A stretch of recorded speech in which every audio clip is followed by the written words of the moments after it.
Hey everyone, this week we drive a very clean, modified 2001 Audi S4. You may have already seen videos on this car because it belongs to fellow YouTuber Chris O. Be sure to check out his channel if you want to see more videos on the car. There's a link in the description. I've actually wanted to do a video on this S4 for quite some time. About a year ago, I met Chris at the track and he took me around for a few hot laps in the car. It felt fantastic around Waterford Hills road course. Today though, we'll be driving it on the street, but first let's take you through some of the modifications.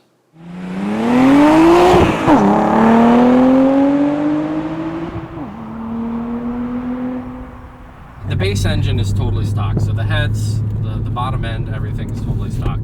It has larger turbochargers, intercoolers, downpipes, basically all the bolt-on stuff you can do to the engine. Coilover suspension, big brakes. It's just, my goal was to make a competent but still refined car, right? Okay. Something I could still daily drive. It's not too loud, it's not too harsh. It's not a track car, but it still has performance that I was looking for. Sure. Well, I like some of the, subtle things you've done, like the steering wheel is great. The steering wheel is awesome. I just love the feel of that wheel. Yeah.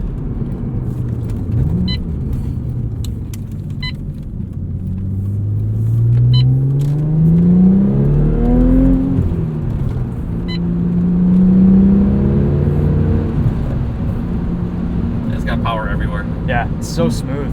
Makes 440 pound-feet to the wheels by 3,000 RPM. So. Wow.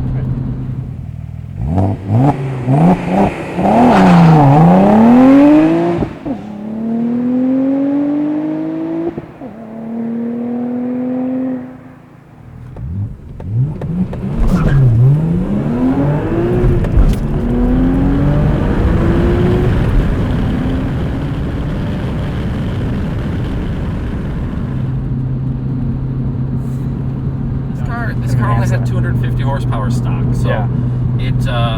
It wasn't bad for the time. It was as fast as a E36 M3 was, but it was a very smooth. It was deceptively fast. It was a completely flat power band. Okay. So now it has over the double the factory horsepower. So it's a huge difference.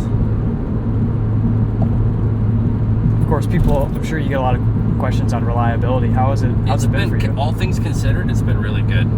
That's great. It's been the vast majority of issues I've had with the car were either something I directly induced or was a failure of an aftermarket part or a tuning part or something like that. Okay.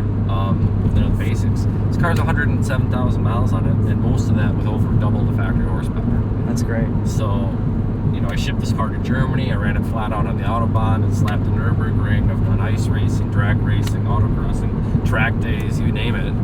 And the car's in one piece, so that's awesome. It still looks great. I mean, it looks fantastic. It's held up really, really well. The paint is all original. It's just a well-built car. That's cool. So I don't deny that many people have had issues with it, but I think a lot of the issues are due to people that just get over their head with the car. Is this a stock shifter, or? It is a stock shifter, but the pivot points have been changed, so it has a little bit shorter throw. Okay. Yeah, it doesn't heel toe as well as a Boxster. It's a heavy flywheel. It doesn't rev that quickly when you flip it. Yeah.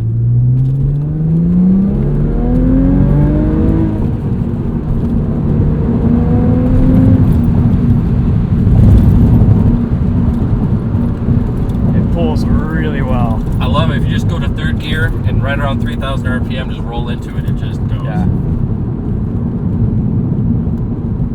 Very little turbo lag. I mean, it's just... That was my point, I could have gone bigger turbos, but then it would have moved the whole rev range up. I thought. Sure. These are the OEM KO4 turbos from the European RS4. Okay, cool.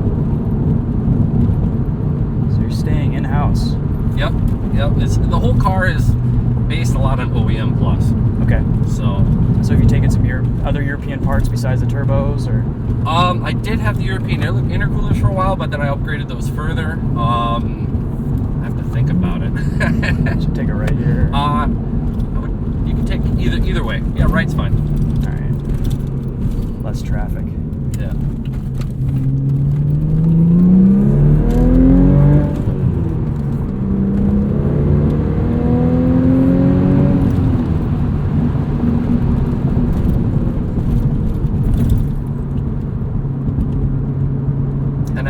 steering feel, I think, compared to modern electric setups, it's not terrible. No, you do get a little bit more from this is a hydraulic drive, right? Yeah. You do get quite a bit more from that. It's one thing I appreciate driving older cars is you just get a little bit more feel. And the steering wheel actually helped a lot because the diameter is smaller than stock, so there's less leverage on the whole steering rack. Oh yeah, that's right. And it improves the heft and the feel. Makes it feel probably a little bit quicker too. Yep.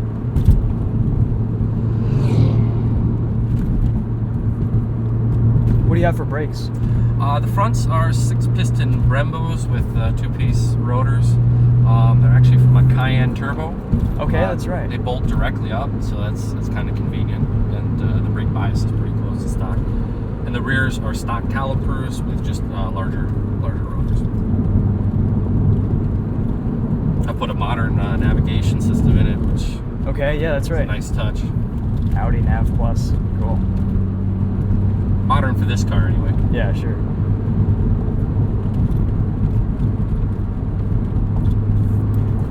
But these are some nice sweeping corners. Yeah.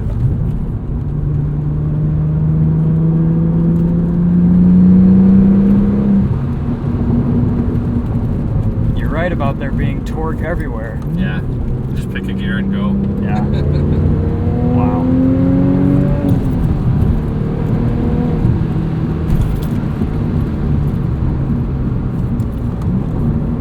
And to be honest, the coilovers are due for a refreshing. They do have significant mileage on them, but the handling is still pretty decent. Yeah, it feels good. It's a good compromise. I mean, we almost jumped back there, and they handled it pretty decently.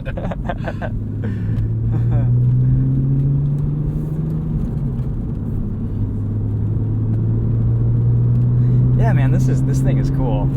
It turned a hobby into a career, to be honest. Really? Owning That's awesome. this car and tuning and understanding this car, take a left at the light, is really what, I was a mechanical engineer who was just a gearhead, right? But Sure.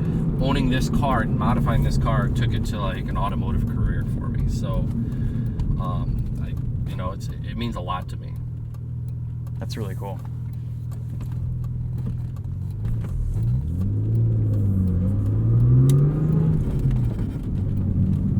You do notice a little bit more drivetrain noise with the stiffened mounts and stuff.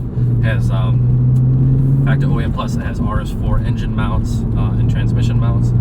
So, but I wanted to keep it, I wanted to stiffen up the driveline, but not make it race car loud. So Sure, yeah. that was a nice compromise. Yeah, it has a good balance between stiffness and, it rides well. These aren't the smoothest roads that we're driving on right now. Right. I have friends with Evos and STIs, and it's like, oh yeah, it just beats you up. Yeah. And I can attest, it works really, really well on track, which is, you don't necessarily have to have a super stiff car to be good around the corners or, have a lot of grip. So that blinking yellow light up there, you can take a left into the high school. Cool. And you have to try it too if it's clear there. Just roll it out in first gear and plant it and just feel how it snaps away. Okay.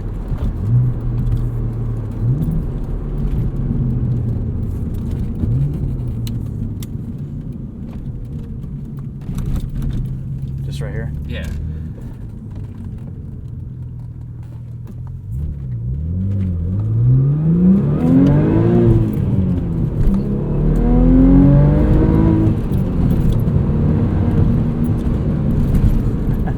With an all-out launch at 0 to 60 in the mid-3s, so it's... Oh, that's awesome. Wow. I respect your opinion. I know you drive a lot of cars, so to hear you give it, compliments is... Yeah, for what it is... you have to keep it's it in the great. context of Yeah, what it is. you can't take cars out of context. This isn't a Boxster. This isn't a Miata. Right. It's not something that's going to be, It's not tossable. Yeah, it's from an era where a lot of cars felt like this. Right. It's At the time, I really started this build. I started it right away, but I reached the power level it's at back in like 2004, and for a four-door sedan back then, it was faster than anything out there.